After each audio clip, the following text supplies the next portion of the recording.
Assalamualaikum warahmatullahi wabarakatuh. Selamat pagi, salam sejahtera bagi kita semua. Perkenalkan, saya Alfiana Ainunisa, SKM MKes, dosen Prodi Kesehatan Masyarakat Fakultas Kedokteran Universitas Negeri Semarang. Saya akan memaparkan terkait tentang pernyataan diri dosen dalam unjuk kerja Tridharma Perguruan Tinggi, tepatnya PDD UKT-PT dalam bidang pengajaran yang telah saya lakukan. Mata kuliah yang saya ampu adalah Manajemen Bencana semester 4 tahun ajaran genap dengan bobot SKS 2 SKS. Pembelajaran yang saya lakukan berdasarkan dengan RPS yang telah disusun oleh tim teaching dan telah disetujui oleh Korprodi, meliputi 16 kali pertemuan. RPS ini digunakan sebagai acuan pembelajaran bagi dosen dan mahasiswa.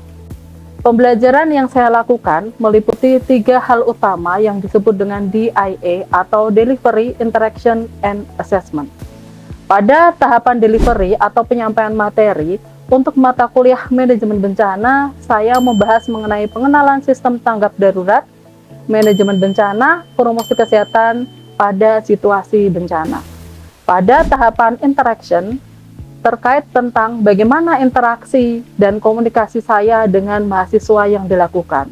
Interaksi dalam perkuliahan tatap muka bisa berupa ceramah, role play, diskusi kelompok kecil, tanya jawab, dan lain sebagainya.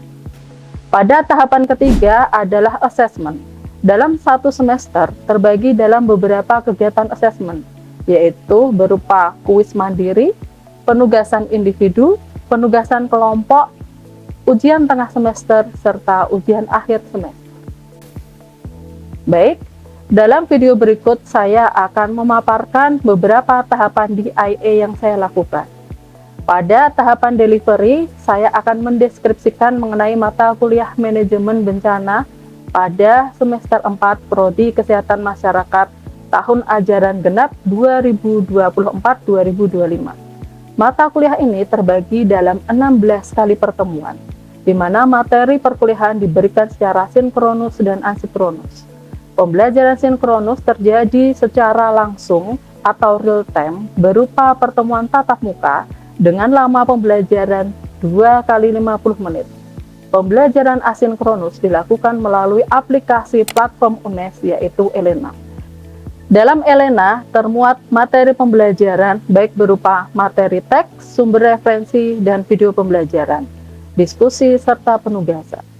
Penggunaan Elena ini memungkinkan siswa dapat belajar secara mandiri di luar perkuliahan tatap muka.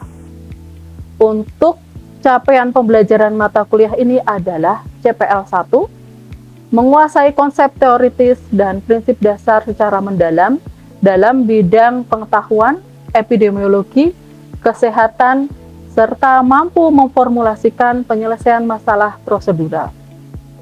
CPL 2, mahasiswa mampu menyajikan berbagai opsi keputusan yang tepat berdasarkan analisis informasi dan data, serta mampu menyusun perencanaan manajemen bencana. Untuk CPL 3, mahasiswa mampu menerapkan pemikiran yang logis, kritis, sistematis, kreatif, inovatif, dan adaptif dalam manajemen bencana, serta dapat mengukur serta mengevaluasi yang berbasis bukti dalam menyelesaikan masalah di lapangan. Untuk CPL 4, mahasiswa diharapkan taat hukum, disiplin, dan berkontribusi dalam peningkatan mutu kehidupan bermasyarakat, berbangsa, bernegara, dan kemajuan peradaban berdasarkan Pancasila. Memiliki nasionalisme dan rasa tanggung jawab pada negara dan bangsa, serta menghargai keanekaragaman budaya, pandangan, agama, kepercayaan, dan pendapat atau temuan orisinil orang lain. Yang berikutnya setelah CPL adalah CPMK, di mana kami selaku tim teaching menyusun CPMK pertama adalah diharapkan mahasiswa memiliki moral, etika, dan kepribadian yang baik dalam menyelesaikan tugasnya. Untuk CPMK 2, Diharapkan mahasiswa mampu melakukan penilaian umum terhadap sistem tanggap darurat yang dibutuhkan di lapangan dan di masyarakat. Untuk CPMK ketiga, diharapkan mahasiswa mampu menjelaskan sistem tanggap darurat yang dibutuhkan di masyarakat dan di lapangan. Untuk CPMK keempat, mahasiswa diharapkan mampu memahami sistem tanggap darurat yang dibutuhkan di lapangan dan di masyarakat. Pada mata kuliah manajemen bencana yang saya bawakan, topik pertemuan ke-14 membahas mengenai manajemen bencana berbasis pemberdayaan komunitas, di mana mahasiswa diminta untuk mengeksplorasi pengetahuan terkait manajemen bencana berbasis pemberdayaan komunitas pada situasi bencana, di mana buku ajar yang digunakan berupa buku, jurnal penelitian, dan referensi lain. Aspek berikutnya adalah aspek interaction. Saya menerapkan model pembelajaran sesuai dengan kurikulum yang digunakan, yaitu kurikulum Merdeka, di mana mengimplementasikan kurikulum berbasis Outcome Based Education atau OBE. Metode yang digunakan diantaranya adalah model pembelajaran Discovery Learning, Problem Based Learning, dan Project Based Learning, di mana metode ini sangat relevan untuk memastikan pemahaman konsep, penerapan dalam konteks nyata, serta pencapaian kompetensi mahasiswa secara menyeluruh. Mahasiswa dalam pembelajaran ini diberikan materi mengenai pemberdayaan masyarakat, dilanjutkan dengan diskusi kelompok kecil dengan metode problem based learning.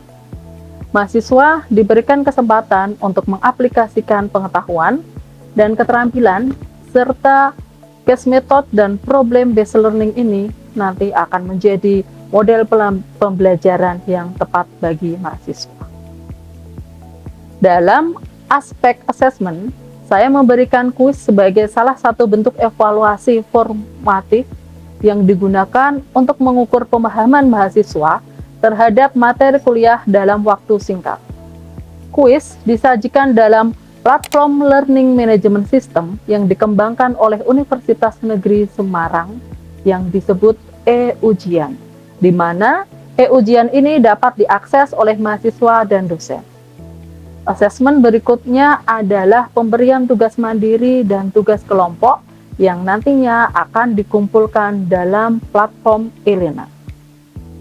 Di dalam perkuliahan manajemen bencana, masing-masing pertemuan terdapat penilaian sebagai evaluasi mahasiswa dari aspek pengetahuan, sikap, keterampilan khusus, dan keterampilan umum. Ditambah dengan satu ujian tengah semester serta ujian akhir semester. Evaluasi asesmen yang dilakukan dalam pembelajaran satu semester terbagi dalam beberapa aspek, yaitu aspek aktivitas partisipatif dengan bobot 15%, berikutnya aspek hasil proyek dengan bobot 40%, aspek tugas dengan bobot 10%, aspek kuis dengan bobot 10%, aspek ujian tengah semester dengan bobot 10%, dan terakhir adalah aspek ujian akhir semester dengan bobot 15%. Demikian adalah deskripsi pelaksanaan aspek delivery interaction dan assessment atau DIA yang saya lakukan dalam pembelajaran. Untuk lebih jelasnya, saya akan menampilkan rekaman pelaksanaan pembelajaran mata kuliah manajemen bencana semester 4 pertemuan ke-14 dengan topik manajemen bencana berbasis pemberdayaan komunitas. Bismillahirrahmanirrahim. Selamat pagi, Assalamualaikum warahmatullahi wabarakatuh. Waalaikumsalam warahmatullahi wabarakatuh. Oke, bagaimana kabarnya? Alhamdulillah baik. Luar biasa, semangat ya? Semangat. Keren sekali. Hari ini ada yang tidak berangkat, Mas Kormat? Berangkat semua, Ibu. Berangkat semua? Oke. Kita berdoa terlebih dahulu ya. Berdoa menurut agama dan kepercayaan masing-masing, dipersilahkan. Amin, selesai. Nah, pertemuan ke-14 berarti sudah banyak materi yang kalian ingat. Oh, coba Ibu pengen refresh pertemuan-pertemuan sebelumnya. Ya, kita belajar mengenai manajemen bencana. Masih ingat ada berapa macam bencana? Boleh tunjuk tangan? Ya, duluan tadi kayaknya ya. Oke, silahkan. Perkenalkan, nama saya Fresnika. Di sini saya ingin menjawab bencana dibedakan menjadi tiga, yaitu yang pertama adalah bencana alam, yaitu bencana yang disebabkan oleh peristiwa alam. Yang kedua yaitu bencana non alam, yaitu bencana yang disebabkan oleh peristiwa non alam. Dan yang ketiga yaitu bencana sosial, yaitu bencana yang disebabkan oleh peristiwa yang terjadi antara konflik sosial antar masyarakat. Betul sekali. Bencana ada 3, ada bencana alam, bencana non alam, dan bencana sosial. Sekarang kalau contohnya, siapa yang bisa menjelaskan? Bisa menyebutkan contohnya? Siapa? Ya, silakan, Mbak. Nama saya Emilia Fathia.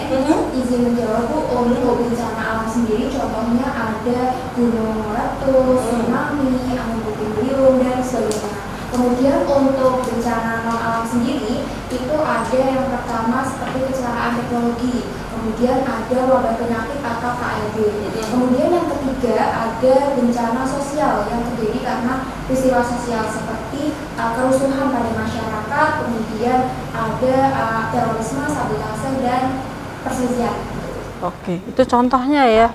Berkaitan dengan bencana ya, maka kita sebagai calon sarjana kesehatan masyarakat harus bisa bagaimana cara mengatasinya ya, di mana bencana itu kalau berdasarkan siklusnya ada 3 siklus. Siapa yang masih ingat siklus bencana?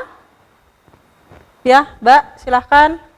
Terima kasih. Untuk siklus bencana itu ada 3, sebenarnya ada prabencana, tanggap darurat, dan pasca bencana. Untuk prabencana ini seperti biasanya ada kesiapsiagaan dan mitigasi dan ada juga peringatan dini. Lalu untuk tanggap daruratnya sendiri itu adalah bagaimana caranya kita pas masa kritisnya itu ada yang namanya evakuasi korban, lalu ada pemulihan. Pemulihan di sini adalah dari korbannya sendiri. Lalu ada yang namanya pasca bencana. Untuk pasca bencana ini ada 2, rekonstruksi sama rehabilitasi.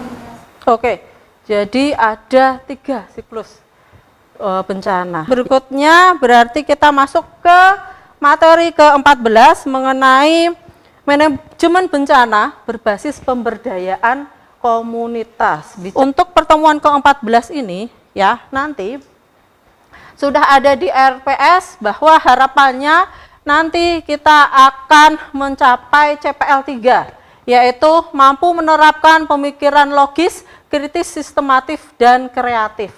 Ya, di mana ada CPMK 2, mahasiswa harapannya setelah mendapat perkuliahan ini nanti mampu melakukan penilaian umum terhadap sistem tanggap darurat. Seperti apa sih sistem tanggap darurat?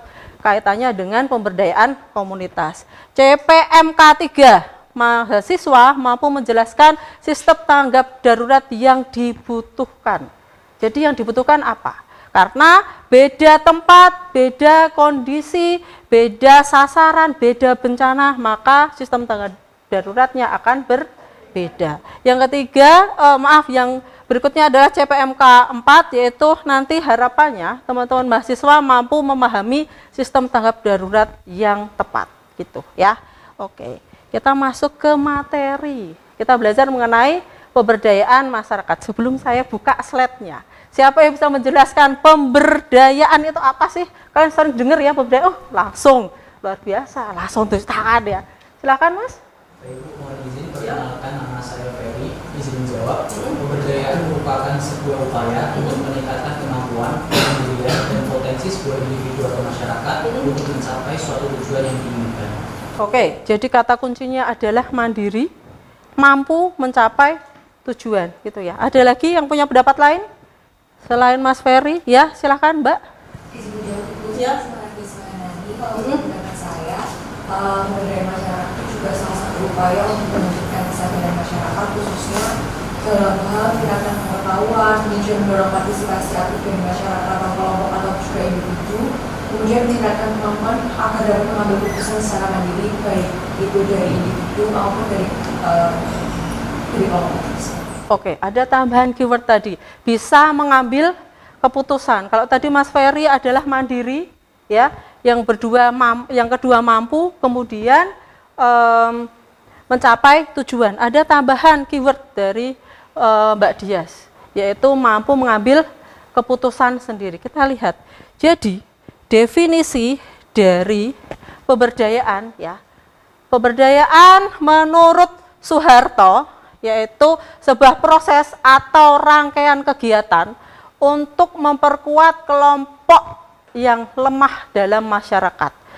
Kelompok lemah ini maksudnya bukan lemah terus akhirnya tidak berdaya, saya nggak mampu Bu, saya nggak, bukan gitu ya. Tetapi lemah adalah dia belum cukup mandiri. Ya, paham ya lemah di sini ya. Yang berikutnya, menurut Jim Tesoriore, pemberdayaan itu memberikan sumber daya atau kesempatan, pengetahuan dan keterampilan kepada masyarakat, ya, di mana nanti mereka bisa menentukan masa depannya sendiri, ya. Maka tadi betul ya dijelaskan yang disebutkan oleh Ferry dan juga Dias bahwa mereka mampu untuk mengambil keputusan, mampu juga untuk mereka berdaya atau mandiri untuk mencapai tujuan yang diinginkan. Kalau kita kaitannya dengan materi manajemen bencana, berarti mereka berdaya dalam mengatasi situasi bencana. Oke, paham ya? Pemberdayaan itu ternyata diatur oleh Permendagri nomor 7 tahun 2007. Bahwa yang namanya pemberdayaan masyarakat itu pasti ada agennya, ada peer-nya, ada, kalau kita bicara mengenai kesehatan berarti ada kadernya. Bicara mengenai kader, ya, kalian di sini kan sebagai agen perubah, ya, sebagai inovator. Maka pemberdayaan itu kadernya berperan sebagai yang pertama partisipator, dia berpartisipasi. Yang berikutnya dia sebagai edukator, memberi edukasi, dan juga sebagai fasilitator. Gitu. Ya, karakteristik pemberdayaan itu ada partisipasi, ya, peran tadi kader pemberdayaan ada sebagai partisipator. Jadi ada partisipasi aktif dari masyarakat. Partisipasi ada dua ya, ada partisipasi aktif dan partisipasi pasif. Oke. Yang berupa pemberdayaan itu partisipasi yang aktif. Jadi masyarakat mulai dari awal merencanakan sampai nanti akhir mengevaluasi, mereka ikut terlibat gitu ya. Kemudian ada fokus pada SDM yang dimiliki, jejaring sosial, infrastruktur dan kearifan lokal. Yang dilakukan dalam situasi bencana adalah pendekatan CBDRR. Apa itu CBDRR? Yaitu yang artinya adalah mendorong masyarakat mengidentifikasi. Jadi mereka punya aset apa sih yang bisa digunakan untuk mengatasi situasi bencana. Kemudian menolak pandangan masyarakat. Jadi mereka itu bukan orang lemah yang harus ditolong saat bencana. Bukan itu, tapi bisa setidaknya menolong diri sendiri. Itu tujuan dari memberdayakan diri. Ya, berikutnya adalah memfasilitasi. Ya, bagaimana ada kolaborasi lintas sektor, ya, ada pemerintah, ada LSM, akademisi dan komunitas. Ya, minggu lalu kita sudah bahas mengenai pentahelix. Ya, ada pertanyaan? Tidak ada? Aman ya? Oke, kalau aman kita coba ya, kita belajar mengenai studi kasus ya, kemarin bulan Juni tahun 2025 masih hangat banget ya. Ada peristiwa bencana alam yaitu meletusnya Gunung Lewotobi laki-laki di NTT. Nah, tugas kalian setelah ini adalah diskusi kelompok. Jadi saya minta bantuan teman-teman nanti dibagi menjadi 3 kelompok ya. Oke, ya, dibagi 3 kelompok. nanti teman-teman akan diskusi mengenai bagaimana peran atau bagaimana usaha pemberdayaan masyarakat pada 3 tahap siklus bencana tadi, pada pra, saat, dan pasca. Kemudian tuliskan di situ juga siapa yang berperan.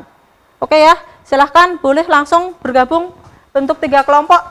Ya, kelompok ini, tolong perhatikan kelompok ini yang tahapan pra bencana. Ya, kelompok 2 tahapan saat bencana. Ya, kemudian kelompok 3 tahapan yang pasca bencana. Ini nanti hasil diskusi kalian dituliskan dalam kertas plano yang sudah dibagikan oleh Kormat ya. Oke? Ya, silakan boleh langsung dikerjakan.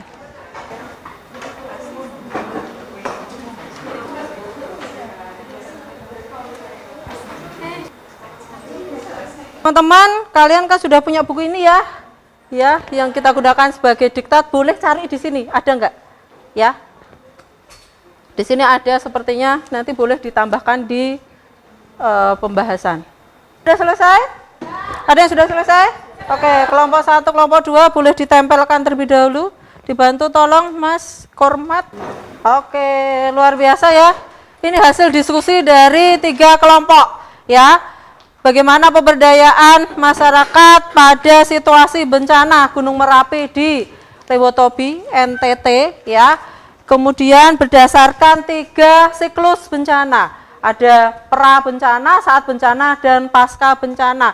Kita satu persatu dulu ya. Untuk kelompok yang pra dulu, silahkan. Kelompok pra boleh.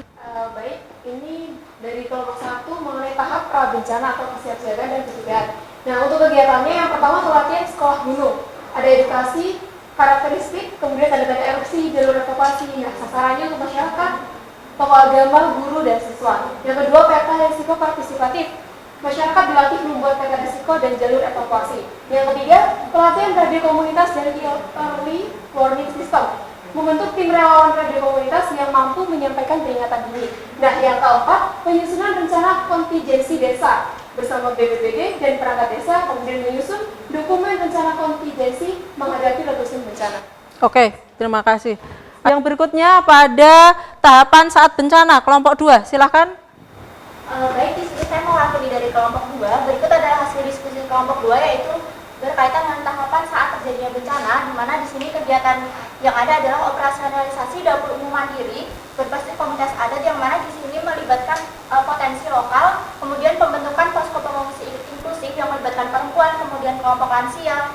Di sini ada distribusi logistik oleh kader tangga bencana, yang mana kader ini akan dilatih kemudian mendistribusikan secara merata. Kemudian ada pelayanan psikososial oleh tokoh agama dan pemuda, di mana ada pendampingan secara psikologis dan psikososial. Terima kasih. Oke, yang berikutnya kelompok 3 pasca bencana, silahkan.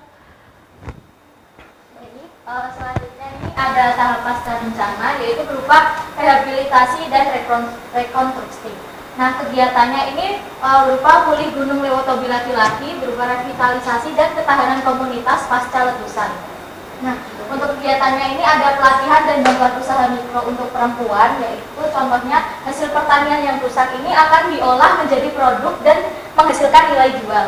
Terus selanjutnya ini ada rehabilitasi lahan pertanian dengan sistem agroekologi, berupa pemulihan tanah menjadi penanaman tanah, penutup tanah. Selanjutnya akan diversifikasi tanaman tahan abu vulkanik. Selanjutnya ini ada pembangunan hunian tanah erupsi secara swadaya. Kegiatannya ini berupa bantuan teknis LSM dan pemerintah, lalu masyarakat nanti akan dilibatkan dalam kegiatan tersebut. Selanjutnya ini ada pembentukan forum komunitas tangguh bencana atau FKTB, yang kegiatannya berupa mengawal kebijakan pemerintah menjadi mitra BPD dalam pemulihan dan kesiapsiagaan. Oke, terima kasih. Ya, berdasarkan dari yang sudah kalian tulis, yang sudah kalian diskusikan bersama-sama, ya, kita menggarisbawahi bahwa dalam pemberdayaan dalam siklus manajemen bencana itu ada 3 tahapan ya. Tahapan pra bencana itu biasanya kita berfokus kepada bagaimana memberdayakan masyarakat. Bagaimana peran masyarakat di sini terhadap mempersiapkan diri ya apabila bencana terjadi. Kemudian pada tahapan saat bencana itu ada mitigasi, kesiapsiagaan dan tanggap darurat, di mana di sini sama tadi kader pemberdaya berperan, bekerja sama dengan relawan, bekerja sama dengan pemerintah yang kemarin kita sebut dengan apa? Pentahelix ya, dan juga meningkatkan peran serta masyarakat. Tahapan ketiga atau pasca bencana di sini ada pemulihan ya, bagaimana membangun infrastruktur, bagaimana merehabilitasi trauma ya, bagaimana memulihkan psikososial, memulihkan tadi disebutkan kelompok 3 tadi, bagaimana lahan pertanian yang terdampak, rumah yang terdampak dan lain sebagainya. Seperti biasa setiap pertemuan kita ada kuis, materi kuis ada di e-ujian. Silakan boleh dibuka e-ujian UNES.